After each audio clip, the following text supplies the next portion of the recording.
Melissa Campbell signed the last contract while gazing at the New York skyline through the large office window. At 35, she had become the lead financial advisor at Future Investment, steadily building her career through talent and hard work. Ms. Campbell, here are the materials for tomorrow's meeting with the Burton family. As she took the documents from her assistant, Melissa checked the time. It was already past 7 p.m.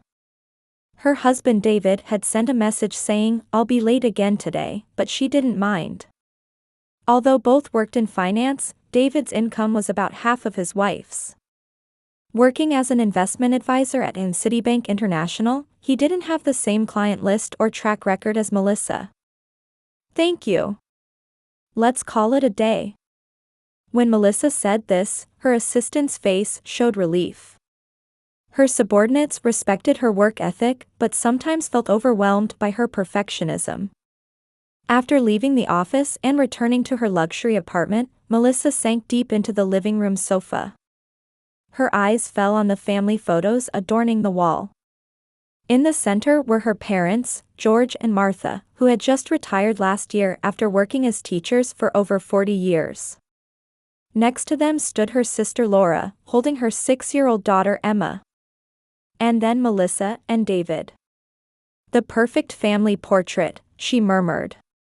On the surface, they were a harmonious, happy family. Her parents were respected as educators in the community, Melissa was successful in finance, and Laura was. Thinking about Laura always gave Melissa mixed feelings. Since dropping out of college, her sister had never held a stable job, preferred a flashy lifestyle, and was constantly struggling financially. When she gave birth to Emma 6 years ago and became a single mother without revealing the father's name, their parents were quite bewildered. However, Melissa didn't hesitate to support her sister and niece. She established a trust fund to cover Emma's education from kindergarten through college and quietly covered Laura's rent whenever she couldn't make the payments. David sometimes questioned this generosity, but Melissa dismissed his concerns with their family. The ringtone of her smartphone interrupted her thoughts. Laura's name appeared on the screen. "Hey, Mel, do you have time tomorrow?" Laura's voice was cheerful as usual. "I have a meeting with Future until 3 p.m. I'm free after that." "Perfect. I have something to talk about." In the middle of their conversation, Emma's voice came from the background. "Mom, aren't you done yet? The movie's starting." "Sorry, Emma's in a hurry. I'll tell you more tomorrow. Love you." Before the call ended, Melissa thought she heard a man's laughter in the background. Perhaps a new boyfriend. Laura's romantic relationships were always fickle. Melissa sighed as she headed to the kitchen. Opening the refrigerator, she noticed a sticky note from David. "Business trip extended. Back Monday. Love you. D." Again. She murmured. David's business trips had increased lately. He explained them as career advancement opportunities, but Melissa doubted he could capitalize on these opportunities. However, she refrained from voicing these thoughts to avoid hurting his pride. While heating a frozen meal in the microwave, Melissa thought about Emma. The bright, intelligent girl was Melissa's secret joy. For Melissa, who had chosen not to have children, Emma was like a daughter. As she was having dinner alone, she received a video call from her parents. On the screen, her smiling parents appeared from their living room in their new home in a Florida retirement community. "You look well." "Yes, we're having a wonderful time," Martha replied. "George finally broke 80 on the golf course." "Don't brag about me," George joked. "Mel, how's work?" "It's going well. I'm alone this weekend since David's business trip got extended." Her parents seemed to exchange glances for a moment. "You should take a break too, Mel. Always working is." Martha began. "I'm in the middle of a big project right now. Besides, I enjoy my work. The conversation shifted to lighter topics like the weather and neighborhood gossip, ending after about 30 minutes. After hanging up, Melissa took a glass of wine and stepped onto the balcony. The New York night skyline stretched before her. Career, husband, family, the perfect life, she told herself. Yet deep down, she felt something was missing. She wondered what Laura wanted to talk about tomorrow. Her sister was always unpredictable. Melissa finished her last sip of wine and returned to the living room to prepare for tomorrow. Future Investment is launching a new $5 billion fund in the Asian market. I've recommended you as the fund manager. Melissa was momentarily speechless at the CEO's words. This was the biggest opportunity of her career. As she left the meeting room, she was so excited she took out her smartphone to message David, but thought better of it and put the phone back in her pocket. She wanted to tell him this news in person. Besides, Laura was supposed to visit today. When she returned to her office, her assistant announced, "Your sister is here." Melissa frowned. She was 2 hours early. "Sorry, am I too early?" In the reception room, which resembled a living room, Laura sat wearing a vibrant red dress. Next to her, Emma quietly read a picture book in her school uniform. "I just finished my meeting. Actually, I have wonderful news." "Me too." Laura excitedly interrupted. "An amazing opportunity has come my way." Melissa sat down, setting aside her own news. Laura's opportunities often ended in failure, but she didn't want to dampen her sister's enthusiasm. "So? What kind of opportunity?" Laura leaned forward. "A fashion magazine photo shoot. A special feature for Glamour Today. A famous photographer will be shooting it. A 1-week photo tour in Bali." Melissa pretended to be impressed. "That's wonderful. But..." She glanced at Emma. Laura understood her sister's concern and smiled. "That's right, so I have a favor to ask," she continued while gently stroking Emma's head. "Can you babysit for just 1 week?" Melissa couldn't help but frown. "Laura, I'm very busy this week. A new project is starting. Please, Mel." Laura pleaded, almost putting her hands together. "This is truly an important opportunity for my career. I have no one else to ask." "Mom is working hard," Emma suddenly spoke up. Her small voice had a touch of loneliness. "I like staying with Auntie." Melissa was moved by Emma's earnest expression. True, this week was packed with important meetings and presentations. But remote work was possible, and she could ask her assistant to adjust her schedule. Above all, for Emma. "All right," Melissa answered with a sigh. "But next time, please let me know earlier." "When do you leave?" "Tonight," Laura said, looking a bit apologetic. "My flight departs at 10 p.m. "Tonight?" Melissa couldn't hide her surprise. "What about the luggage? Emma's school?" "Everything's prepared," Laura pointed to a large sports bag. "I've already contacted the school, and all of Emma's homework and textbooks are in there. All that's left is for me to get on the plane."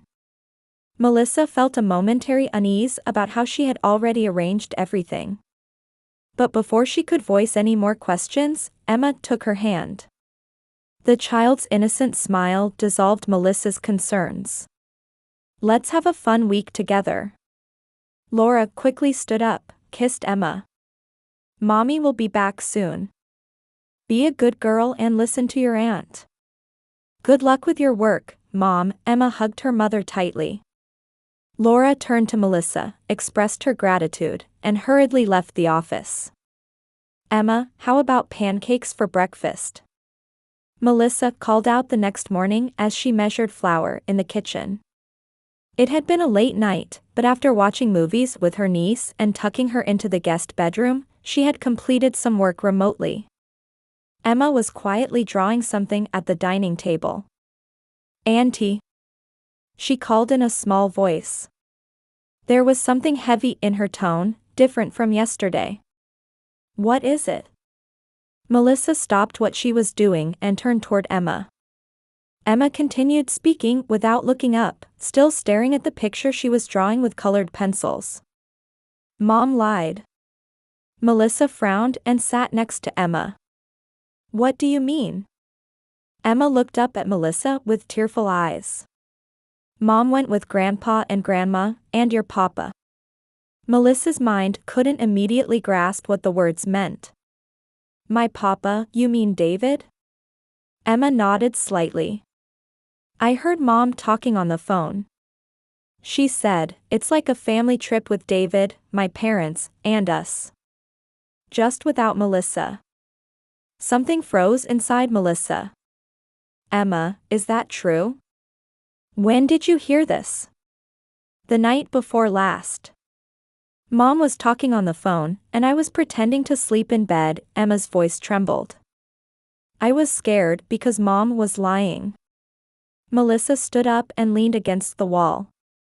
Her mind was in confusion. David was supposed to be on a business trip. Her parents were supposed to be in Florida. Laura was supposed to be going to a fashion shoot. "I'm sorry I lied to you, Auntie," Emma's voice quavered. "Mom said, Emma, keep quiet about this." Melissa's thoughts were interrupted by the sound of her phone ringing. It was an unknown number. "Hello, this is Campbell." "Is this Melissa Campbell?"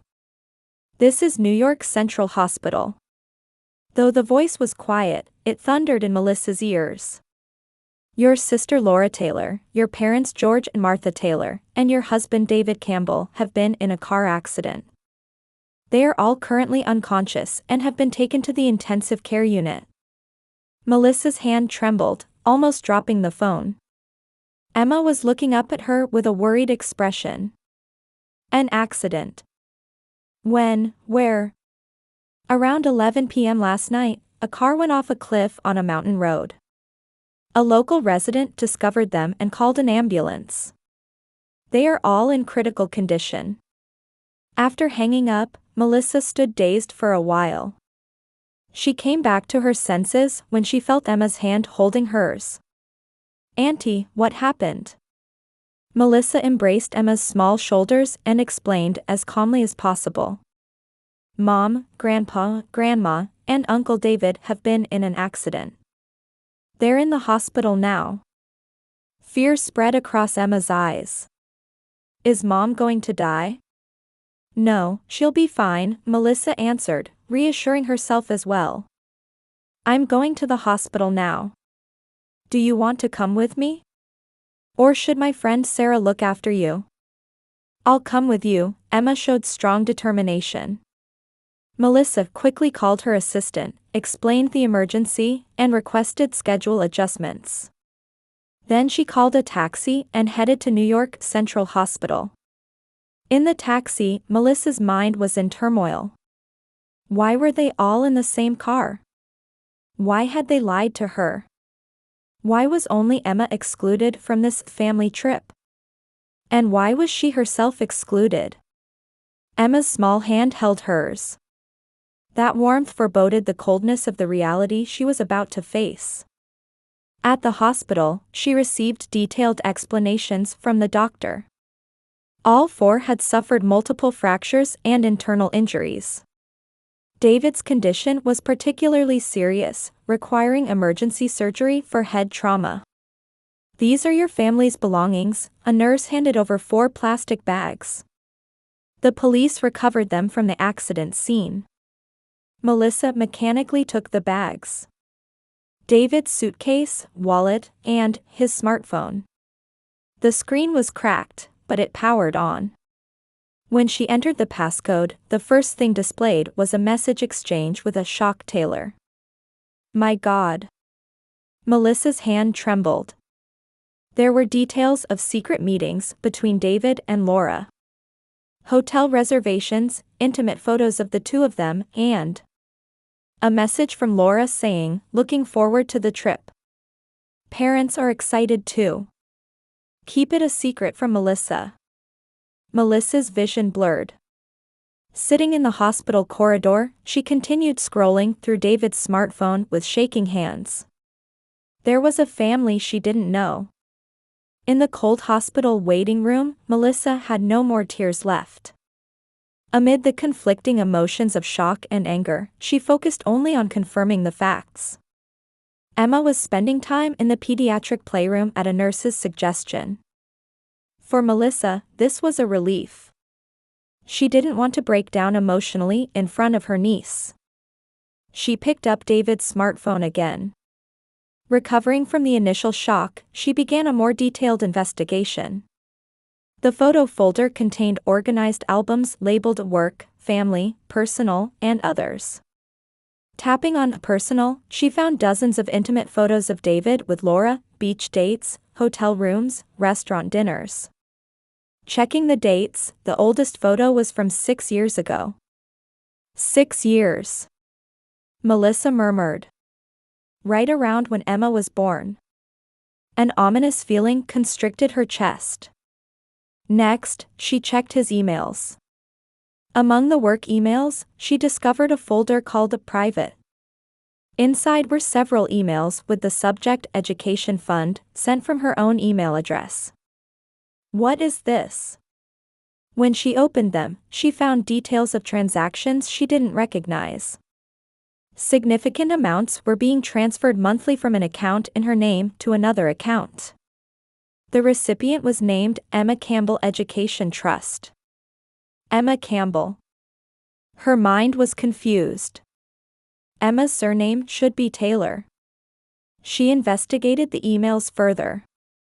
The attachments included account statements, copies of contracts, and a PDF of DNA test results. Probability of paternity, 99.9998%. Melissa nearly slipped from her chair. Emma was David's child. Evidence of an affair that had continued for 6 years. Furthermore, she discovered that large sums from her own income had been diverted. The education fund she thought she had established for her niece was actually for David and Laura's secret child. Ms. Campbell. Brought back to reality by the nurse's voice, Melissa hastily slipped the smartphone into her pocket. "These are your father and mother's belongings," the nurse handed over 2 bags. "They haven't regained consciousness yet, but their condition is stable." "Thank you," Melissa responded mechanically. "My sister and husband?" "Your sister is still in the intensive care unit, in surgery. Your husband is." The nurse hesitated momentarily, as if choosing her words. "Still in critical condition." Melissa nodded expressionlessly. Her emotions were numb. After the nurse left, she began examining her parents' belongings. From her father's bag came travel documents, cash, and a small notebook. Opening the notebook, she found various notes in her father's meticulous handwriting. Flipping to recent pages, a memorandum caught her eye alongside travel plans. D&L relationship continuing. Is he really Dee's child? Martha insists Dee should pay child support. Be careful not to hurt M. Melissa's hand trembled. Her parents knew. They knew about David and Laura's affair and that Emma's father was David, yet they had kept silent. From her mother's bag came a notepad and family photographs. The notepad contained doctor's appointments and plans with friends, nothing particularly noteworthy. However, there was something written on the back of a photo. Our family's secret. October 2018. Turning the photo over, she saw David, Laura, newborn Emma, and her parents. It looked like a hospital maternity ward. Melissa was not in the photo. Family secret. She laughed bitterly. Just then, the nurse hurriedly returned. Ms. Campbell, your husband has regained consciousness. Would you like to see him? Melissa took a deep breath. David lay in bed, surrounded by tubes and wires, half his face covered with bandages. When Melissa entered, one of his eyes slowly opened. Melissa looked down at him expressionlessly. So you're awake.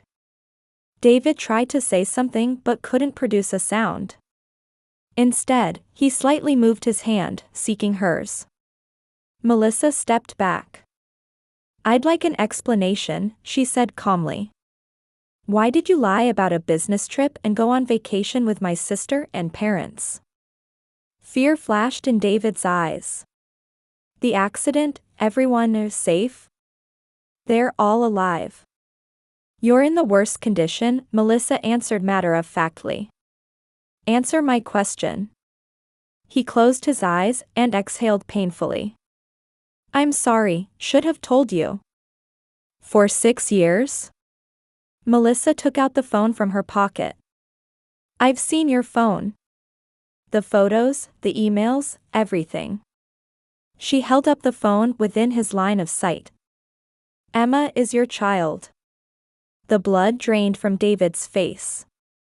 Mel, forgive me. I can explain. Can you explain diverting funds from my income? Her voice finally began to show emotion. The fund I thought I established for my niece was actually for your secret child. At that time, Laura was in trouble. In trouble? Melissa's voice rose. She used that, and so did you. Even my parents. You all deceived me. A nurse peeked into the room and cautioned, please keep it down. Melissa regained control and lowered her voice. Why? She posed the simplest question. After hesitating, David answered. At first, it was just a mistake. The night of the Christmas party, you were away on business. He stopped his excuse-like words and continued. But when we found out Laura was pregnant, I panicked. Your parents said it would be a family disgrace, but I didn't want an abortion. And when Emma was born. So you all decided to keep lying. I didn't want to hurt you. But you were happy to use my money? Melissa's voice was cruel. David couldn't answer. And this trip? Laura suggested it, he answered weakly. She wanted to spend time together as a real family. Family? Melissa smiled sarcastically. A family without me. She stood up and approached the bed. I'm filing for divorce. I've already contacted a lawyer. Mel, please. David begged. I love you, this was a mistake. A mistake for 6 years, she responded coldly. When my parents wake up, tell them I know everything. We'll have a family meeting once everyone is discharged. As she headed for the door, she turned back and said, oh, one more thing. When you started with Laura, I was on a business trip to the Chicago branch for a new project, remember? That trip was when I secured my first big contract. You congratulated me the same day you slept with my sister. Guilt appeared on David's face. Get well soon, Melissa said sarcastically, leaving the room. 3 days later, her parents also regained consciousness. Melissa visited them but didn't discuss the truth. She simply said, we'll talk when everyone has recovered. The fear that flashed across her parents' faces confirmed they knew the truth. Laura's recovery was the quickest. Sitting up in bed with one arm in a cast, she stared at Melissa. Emma. That was her first word. She's at my home. My friend Sarah is looking after her, Melissa answered calmly. She's fine. Don't worry. You know? Laura's voice trembled. Melissa silently nodded. I won't make excuses, Laura said with surprising strength. I love David. Ever since Emma was born. And you kept using my money? That was... Laura faltered. At first, I really needed it. A single mother, no job, but then... It became a habit? Melissa said coldly. You took my husband, used my money, and excluded me from the family. I was jealous. Laura suddenly cried out. You were always perfect. Grades, work, money, everything. I was always in the shadow. But David chose me. He loves me. Melissa was momentarily shaken by her sister's words but quickly regained control of her emotions. I see. If you want to see Emma, come to my house after you're discharged. We'll talk, all of us. Laura nodded tearfully. We just wanted to be a real family. How ironic, Melissa said as she stood up. You wanted to be a real family without me. As Melissa stepped into the hallway, she almost felt overwhelmed by a wave of emotions for the first time. But she quickly pulled herself together. There was so much to do. The first step was meeting with her lawyer. Her smartphone rang. It was the CEO of Future Investment. Ms. Campbell, how are you? How is your family's condition? They're recovering, she answered flatly. I'm glad to hear that. Regarding the Asian market project, what are your thoughts? After a moment's hesitation, Melissa made her decision. I accept. But I have one condition. What is it? I want to be based at the Tokyo office, not Hong Kong. On the other end of the phone, the CEO was silent in surprise, then answered, I'll consider it. Melissa hung up and left the hospital. A plan was forming in her mind. There was nothing holding her back anymore. 2 weeks after the accident, a heavy silence hung in the living room of Melissa's apartment. Her parents, seated on the sofa, looked aged, while Laura nervously intertwined her fingers. David occasionally adjusted the bandage remaining on his head, staring at the floor. On the table lay neatly arranged stacks of documents. In the corner of the room, a female lawyer operated a tablet. Emma was spending time at her friend Sarah's house. Melissa didn't want her present for this. I'm glad you've all recovered, Melissa began in a calm voice. These past 2 weeks have given me ample time to think. Mel, let me say first. Her father George began. No, Dad, Melissa quietly cut him off. Let me speak first.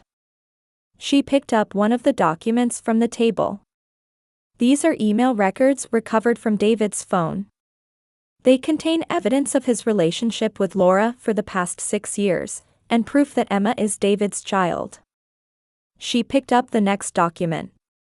These are records of unauthorized transfers from my account to the Emma Campbell Education Trust. David, you used a friend in the IT department to gain illegal access to my online banking. David tried to make excuses, but Melissa continued. And this is from Dad's notebook. Evidence that my parents knew too. Her parents gripped each other's hands tightly.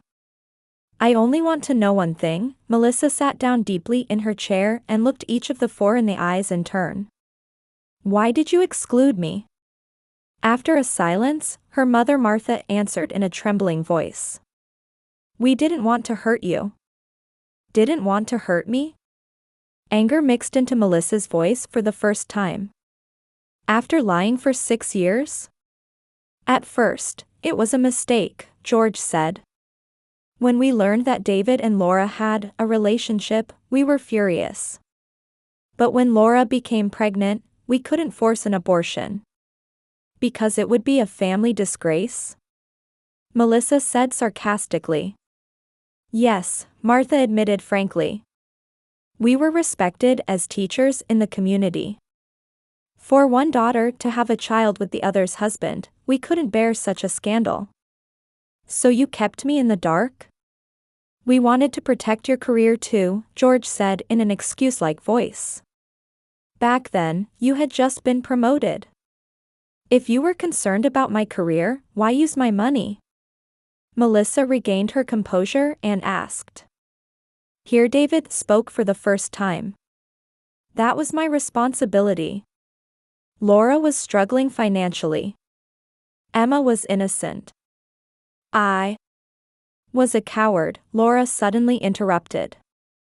He didn't want to acknowledge being Emma's father. So I took advantage of Melissa's generosity. My sister was always perfect, successful. I was just a failure. Her voice was bitter. You were jealous of me? Melissa looked at her sister with disbelief. You had everything. Laura's voice rose. Grades, job, husband, but he came to me. He chose me.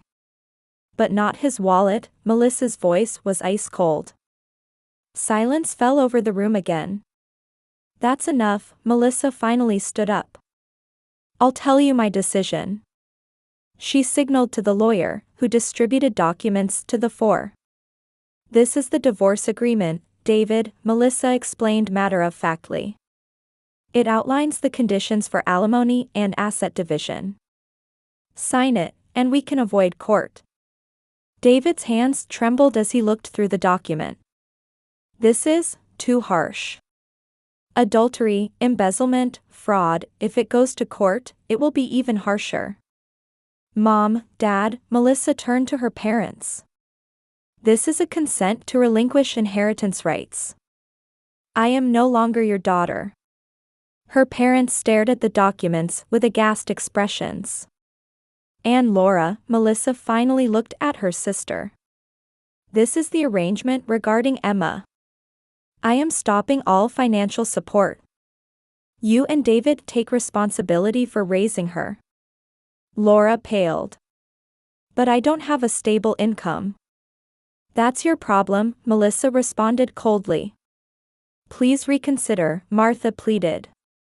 We're family. Family? Melissa smiled sarcastically. The four of you can continue living in the family you created. I'm no longer involved. Emma is innocent, George said. Yes, Melissa's tone softened slightly. That's why I've established a separate trust fund for her. Neither I nor any of you can touch it until she turns 18. It's education money that only she can use. Mel, please, David tried to stand. Can't we start over? It's too late, Melissa said resolutely. I'm transferring to Tokyo next week. I'm starting a new life. The Asian Market Project. David murmured. Yes, the position I dreamed of. Nothing is holding me back now. You're doing all this for money? Laura said provocatively. Melissa smiled quietly. For money? No. For freedom. She placed 4 pens on the table. Sign. In silence, each of the 4 took a pen and signed the documents one by one. When the last pen was put down, Melissa signaled to the lawyer.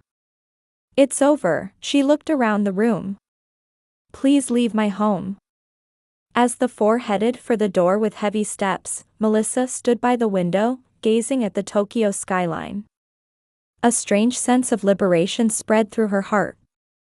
Ms. Campbell, the video conference with New York headquarters is ready. At her assistant's voice, she turned from the window where she had been gazing at the sea. 3 years had passed. A high-rise office with a panoramic view of the Manhattan skyline had become her new place. Thank you, Jessica. I'll start in 5 minutes. After her assistant left, Melissa turned back to the window, admiring the glimmer of the Hudson River.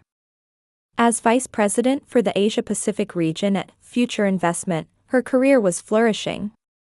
And so was her private life. On her desk sat a photo of her with Michael. They had announced their engagement just 6 months ago. He was a gentle, sincere man, and Melissa was truly content in their relationship. Her smartphone lit up. It was an email from New York. She hesitated to open it but eventually tapped. To Melissa. Please respond. We're at our limit. Laura has lost her job and my health has deteriorated. We need help, for Emma's sake too. As family, please. From David. Melissa smiled coldly. This was the development she had predicted after leaving New York. The news of David and Laura's affair, and the fact that Emma was actually their secret child, had gradually spread throughout the community. David had lost credibility in the financial world, and Laura led an even more unstable life. She had heard that her parents were also isolated, their reputation as educators damaged. She replied concisely, "You are strangers to me. When Emma turns 18, the trust fund for her will become available. Until then, solve your own problems yourselves." After pressing send, she felt a slight guilt. Thinking about Emma still pained her heart. However, she believed the child should live with her biological parents. A knock at the door, and Michael peeked in. "Before the meeting, do you have a moment?" "Of course." He entered and stood beside Melissa. "Something troubling you?" "Just ghosts from the past." She turned her phone face down. "A contact from New York?" Michael had guessed. She had told him the whole story. "They still haven't given up." Michael placed a hand on her shoulder. "You made the right choice. Distancing yourself from those who betrayed you is self-preservation. But sometimes I worry about Emma. When she turns 18, she can make her own decisions. Then you can reach out to her." Melissa nodded. Michael's words always brought comfort. By the way, he changed the subject, smiling. "I'm looking forward to our weekend trip." "Me too," she smiled genuinely. After Michael left, Melissa gazed at the sea again. Far from New York, she had begun a new life. The pain in her chest was gradually easing with the passage of time. "Real family is something you choose," she murmured. And once more, she looked at the photo with Michael. Leaving the past behind, she was determined to keep moving forward.